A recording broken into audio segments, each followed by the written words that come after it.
Without question, the national team is one of Genshin's strongest team despite using only 4-star character.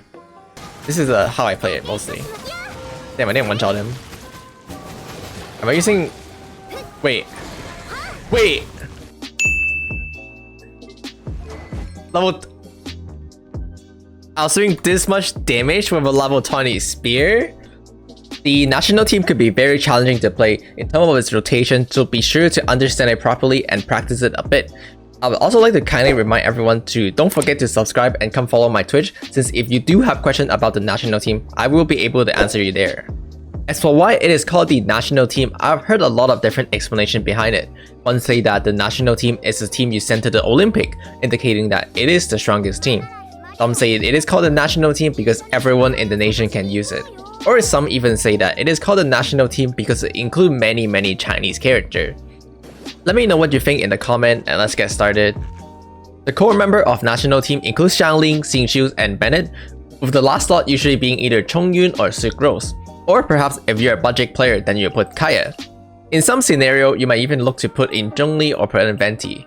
The basic of this team includes stacking buff and then snapshotting it all onto Xiangling elemental burst, and then normal attacking to make sure to hit the water sword from Xingqiu and doing base price damage on Xiangling. Making sure that you cast all buff before using Xiangling burst, such as Sucrose, Bennett, or 4 nobles, and etc. Also, if anyone need to ask, snapshotting is not removed it.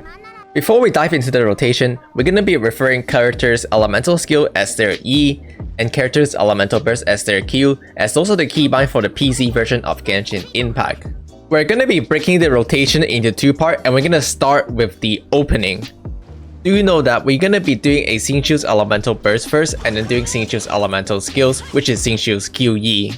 We do QE on Xingqiu because C4 let us get 50% more damage, and this is a 50% multiplier that is separate from any other multiplier in the game.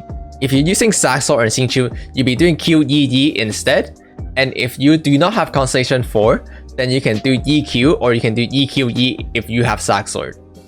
Starting off with the Kaeya version, we're gonna start with Bennett Q into Kaeya E for a quick melt, and then back to Bennett E and into Xingqiu's QE for a quick vaporize, Kaeya Q for a freeze, and then Xiangling E auto Q into a common rotation.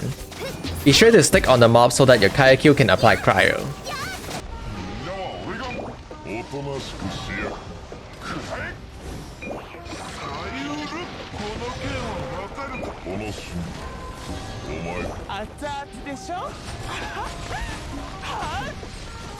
The Chongyun version is gonna have you start with a Chongyun E into a Bennett Q into a Bennett E into Chongyun Q for triple melts, to a Bennett tap E, Xingqiu's QE into a vape, Xiangling E auto Q. Now your Chongyun's elemental skill is almost gonna be back up, so just drop it when it is available, and then you do that into the common rotation.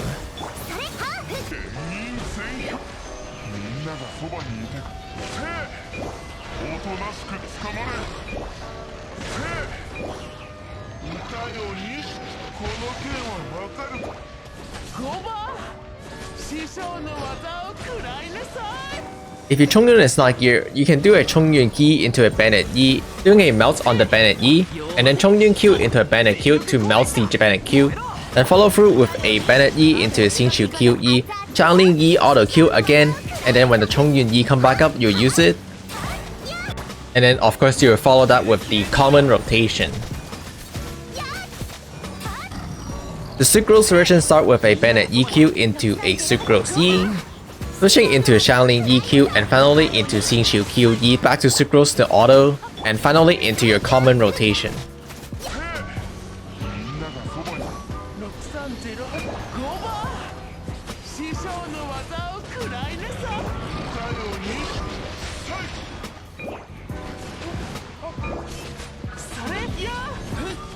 You don't use Sucrose Q because if it infuses it with Pyro, then it will screw up your entire rotation, therefore it is not recommended. However, if you do have C6 Sucrose and you can infuse Hydro, then you can cast Sucrose Q, because Xingqiu's elemental burst is dynamic, so if you do get it off, then you get a 20% elemental damage bonus onto the Xingqiu's elemental burst, which is a great amount of damage. Some people also commonly ask, if I have C6 Bennett, is this going to screw up with my national team? Well, you can just walk out of the Bennett circle, and the Bennett's going to disappear very quick after you start casting Xiangling anyway, so it's not that big of a deal. With the opening of the way, let's move on to the common rotation. The most basic common rotation have you attacking on Xiangling and just keep on proccing that Xingqiu's elemental burst. This is mostly how other pyro DPS play as well. This is especially good if you're running Felonious Lens on your Xiangling, which make it very easy to proc the passive and regenerate that energy for your entire team, including Xiangling herself. However, we can do much better than that than just purely attacking on Xiangling. Since you do not need to stay on field as Xiangling, you can actually attack on field as Xingqiu's, which lets you dynamically get the Bennett buff onto the Xingqiu sword. Since one Hydro can supply 2 Pyro Vaporize, you can also play on field Bennett and tap its elemental skill for more Vaporize damage. This also generates a lot of Pyro energy for your Xiangling. Do you know that Bennett's elemental skill apply 2B or strong Pyro, so be sure to only use it after your Pyro Nado from Xiangling has hit already. So here, after I see a Vaporize on our Xiangling, I'll do my Bennett tap to do another Vaporize here.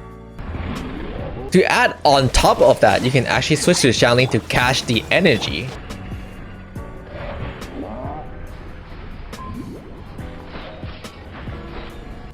Now, if you're not running Sacrificial on Xingqiu and instead you're running Felonious like me, what you could do is just put Xingqiu's on field and proc the Felonious passive, which again lets you generate a lot of white energy and power the entire team.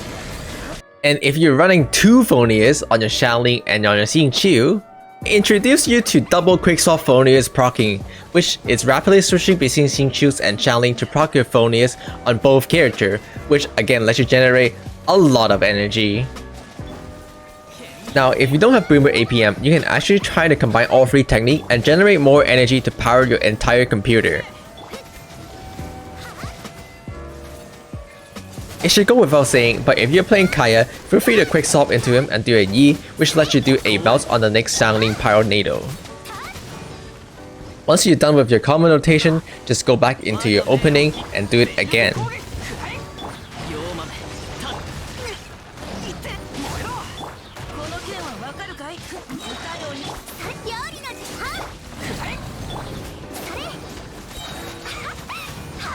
If you do not have enough energy after a rotation, just use Mana Tap Yi or use your Felonious weapon to generate more energy until you have enough.